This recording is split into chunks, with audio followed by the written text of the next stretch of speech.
O Congresso Nacional rejeitou o veto do presidente da República, Luiz Inácio Lula da Silva, ao projeto de lei que prorroga a desoneração da folha de pagamento para 17 setores da economia. O senador Efraim Filho comemorou a derrubada no veto sobre a desoneração da folha, que impede o governo de retirar das empresas 18,4 bilhões de reais. O placar do Senado foi de 60 votos a favor e 13 contrários à derrubada do veto sobre a desoneração da folha de pagamento. Na Câmara, o resultado foi de 378 votos favoráveis e 78 contra a derrubada. O texto agora segue para promulgação e fica prorrogada a desoneração da folha de pagamento de 17 setores da economia. Pela proposta, as empresas podem substituir a contribuição previdenciária de 20% sobre os salários dos empregados por uma alíquota de 1 a 4,5% sobre a receita bruta. A desoneração perderia a validade no fim desse ano, mas com a prorrogação vale por mais 4, até dezembro de 2027. A proposta tinha sido integralmente vetada pelo presidente Lula. Este veto é a quebra de um contrato que já tem 12 anos de vigência e que não respeita, por ser um veto agora, nem o princípio da anualidade, nem o princípio da anterioridade e nem mesmo a chamada noventena. O IPEA apresentou um estudo que essa medida é inócua para a geração de emprego e ela custa entre 8 e 9 bilhões ao país. Por isso é hora de garantir sustentabilidade para o Brasil voltar a crescer com segurança. São 17 setores da economia incluídos na desoneração. Indústrias como confecção e vestuário, serviços como tecnologia da informação e call centers, transportes coletivos e de carga e áreas da construção. O texto também reduz de 20% para 8% a alíquota da contribuição previdenciária sobre a folha de municípios, com população de até 142 mil habitantes.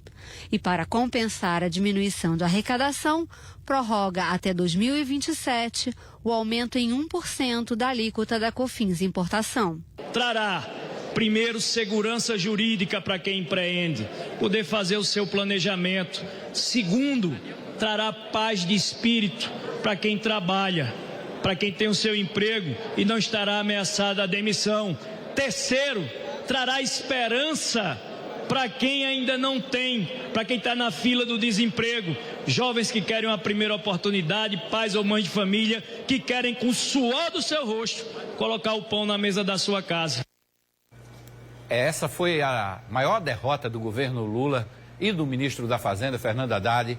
O Congresso derrubou de forma integral 9 vetos presidenciais e outros 4 parcialmente. Nesta e também houve uma limitação para o Planalto em 2024 fazer investimentos.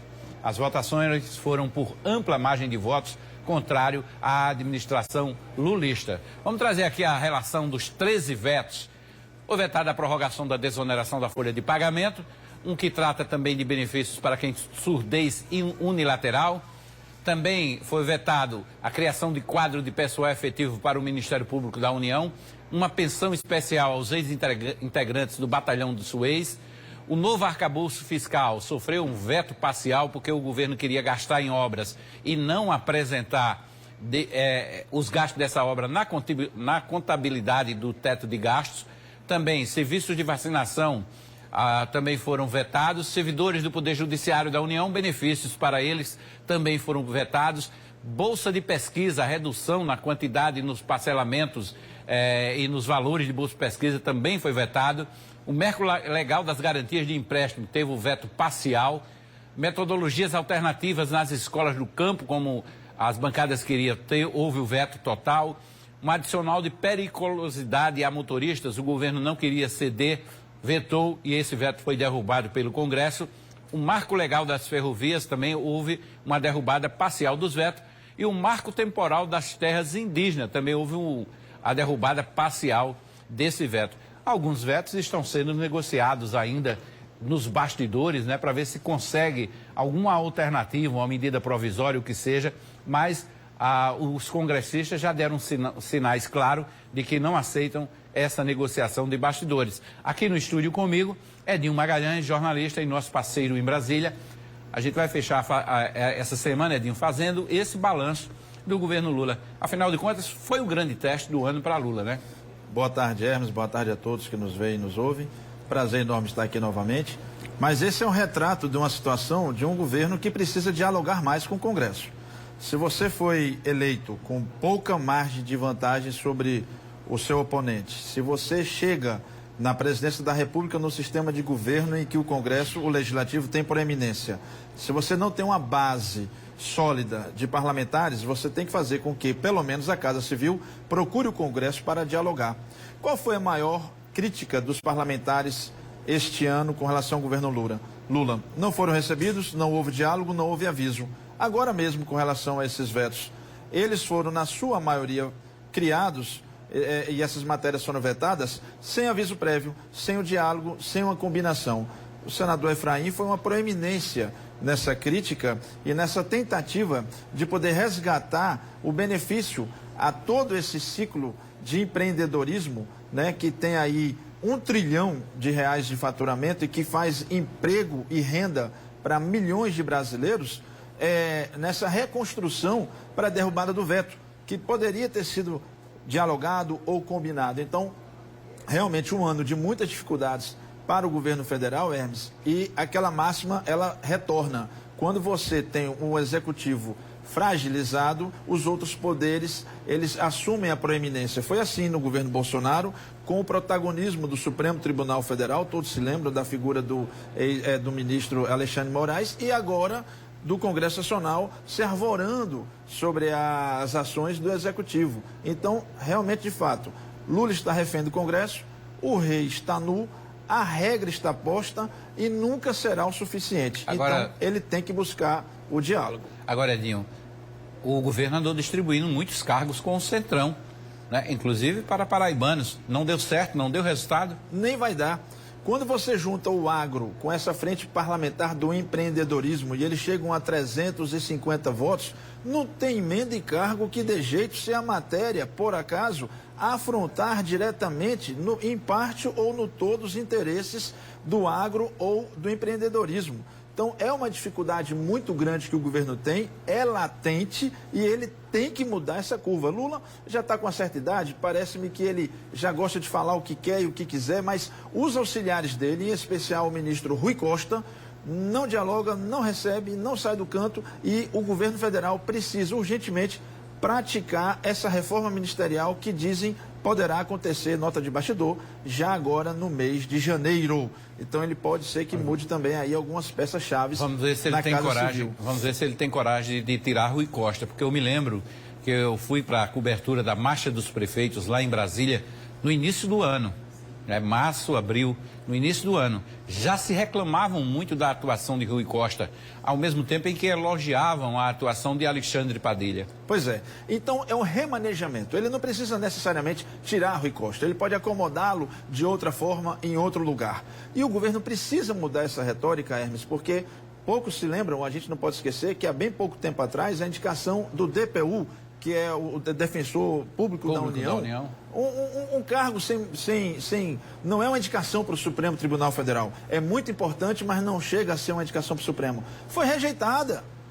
Você vê vários vetos sendo derrubados. E você vê Flávio Dino, indicado pelo presidente, com 5 votos a mais apenas que o mínimo necessário. Ele teve que tirar ministros de Estado, estava aí Renan Filho. 4 ministros. Para poder voltar para o mandato de senador, para poder somar os votos que o governo não tinha, para poder dar uma folga mínima para Flávio Dino poder passar no plenário e virar ministro supremo. Ou seja, o governo não tem essa maioria e não exerce o diálogo. Então a situação é bem crítica nesse 1 ano de mandato.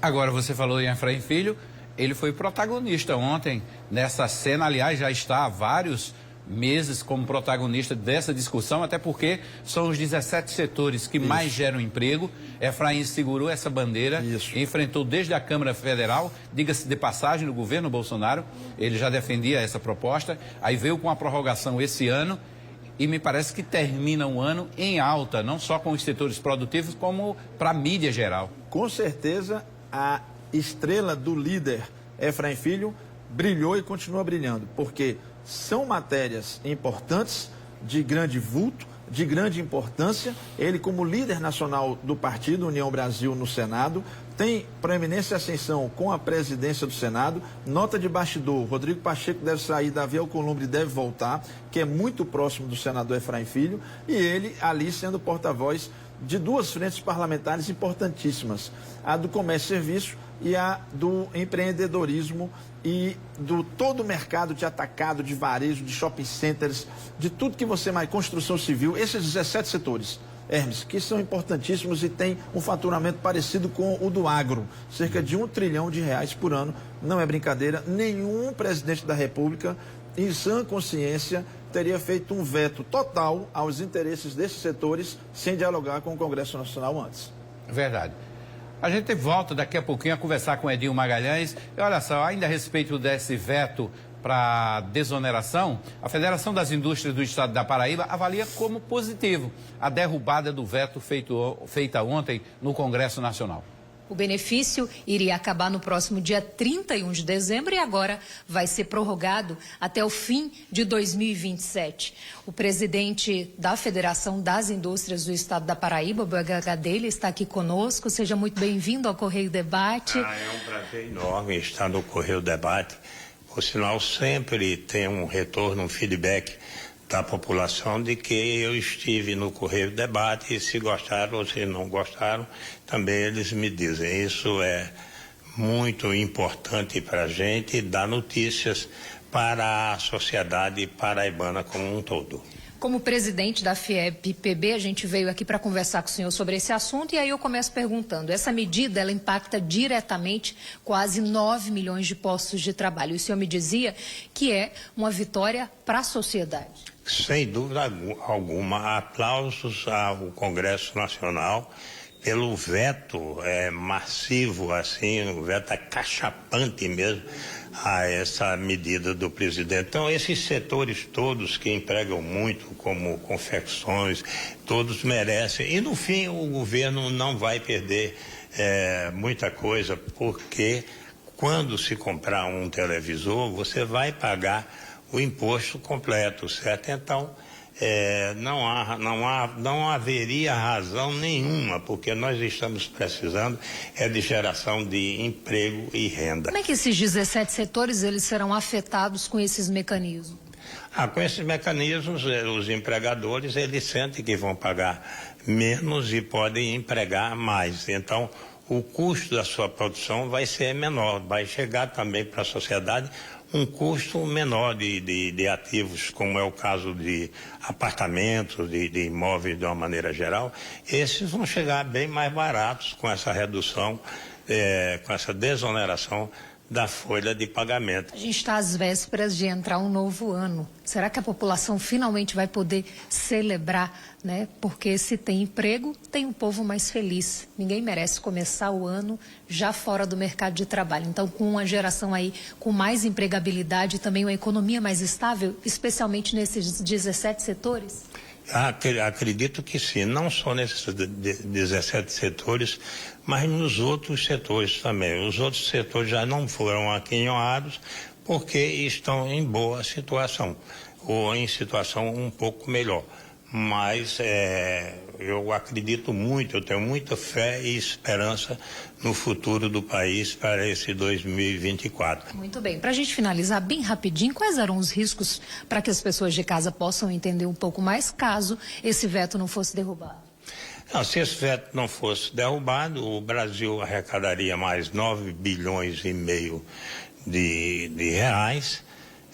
O país, os cofres públicos arrecadariam, mas eu acho que é melhor esse dinheiro na mão dos trabalhadores, que acho que é bem melhor na mão daqueles que produzem, daqueles que vão comprar. Então, seria muito ruim se esse veto não fosse feito, não fosse derrubado. Seja sempre bem-vindo à TV Correio. Volto contigo, Hermes. Ok, obrigado, Rafaela. Obrigado também ao presidente da FIEP, Boega Gadelha, pela entrevista.